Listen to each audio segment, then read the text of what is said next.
Hi guys, welcome to another episode of gluten-free and lactose-free living. Guys, today we're going to be making a lasagna. I'm going to be using the ragu that I made from the Spaghetti Bolognese. If you've not caught that yet, you can catch the recipe here. Here's the link.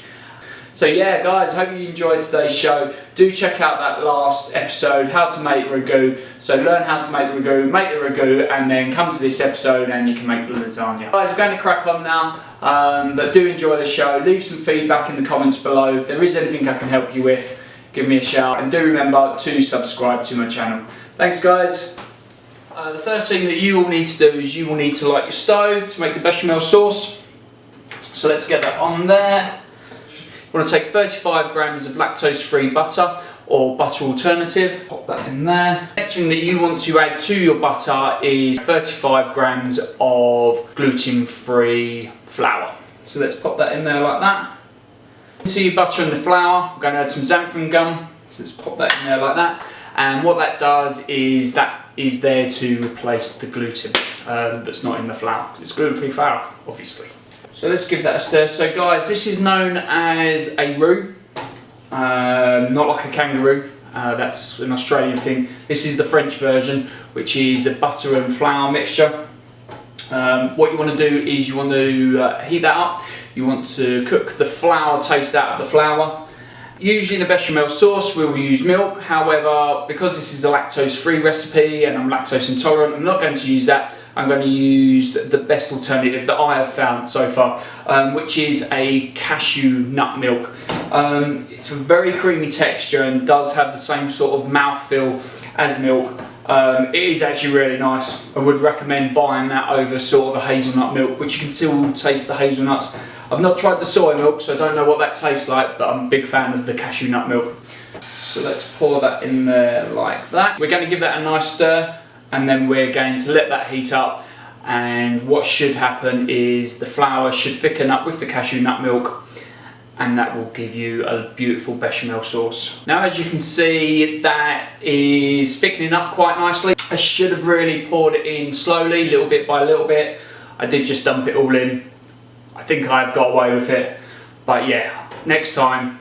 So I'm going to put half an onion studded with cloves into our bechamel sauce. So I'm going to put fresh half onion, and all we're going to do is we're going to take 5 cloves and we're just going to stud cloves in and around the bottom of the onion. So what we're going to do with that, so as you can see we've got 5 cloves at the bottom of the onion. What we're going to do with that is we'll put that upside down in the bechamel, and that will flavour it. So we're going to take the clove studded onion, we're going to pop that in there. Also going to take 3 or 4 bunches of parsley, and we're going to pop that in there as well.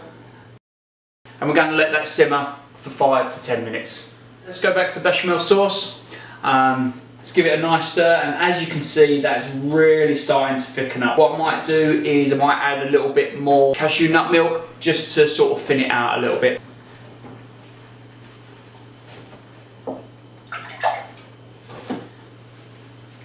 So I've just added a little bit more cashew nut milk, and that will work wonders. So the sauce to me now looks like it's perfect. We have taken it off of the heat. It's important to taste it. That's really good. You can taste the cloves with the onion and parsley. There's a lot of flavour in there. It's got a great mouthfeel. The cashew nut milk replaces the milk beautifully. Do need to add a little bit of salt in there. I've not seasoned it yet. And that will really enhance the flavour. Now that we've made our bechamel sauce, taken it off the heat and we've fine strained it, we're now going to build our lasagna. So first step is to take the ragu that we made in our last episode, and what we're going to do is we are going to put a generous amount of ragu mix at the bottom of our baking dish. Now it's quite important that you get quite an even layer, because as you build the layers up you want them quite flat. You want to add gluten-free pasta. So the best way to do it is to work from one corner. If you need to split them, just roughly try and split it. Pasta will probably end up looking like that because it is quite dry, it's quite brittle, so it won't break in dead straight lines, unfortunately. And just pop that in there. It doesn't matter if it overlaps a little bit. So that's our next sheet on top. Now we want to get our bechamel, and we want to spoon our bechamel over the top. Now you want quite a thin layer of bechamel on here. So use a tablespoon and just gently spoon it through. When you put in the second layer of ragu, try and layer the ragu really carefully so you don't push the bechamel sauce out of the way, because when you bite into it you'll taste all the flavours, and if you push it out of the way it just won't be there. Again, you want to keep that layer really flat, and again take your gluten-free pasta and just lay it on top. So now that you've got your second layer of pasta in, you want to top that pasta with your bechamel sauce. So you've got 2 full layers of ragu, pasta and bechamel sauce. It's ready to go into the oven, which I've preheated to 180 degrees. However, there is one final thing that needs to go on top, and that is some cheese. I've got some lactose-free cheese. However, if you're not very good with lactose-free cheeses, do feel free to use a cheese alternative.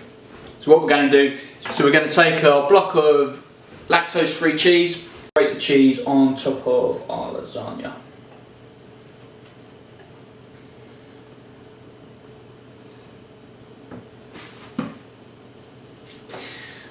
And there we go, our finished lasagna, and that's ready for the oven, which I'm going to pop in now. So I'm going to open our oven, I'm going to pop our lasagna in. As you can see, you've got some beautiful lines there. So you've got your ragu, your bechamel, and you're going to have your pasta in there as well. So I'm just going to open the oven and pop this inside.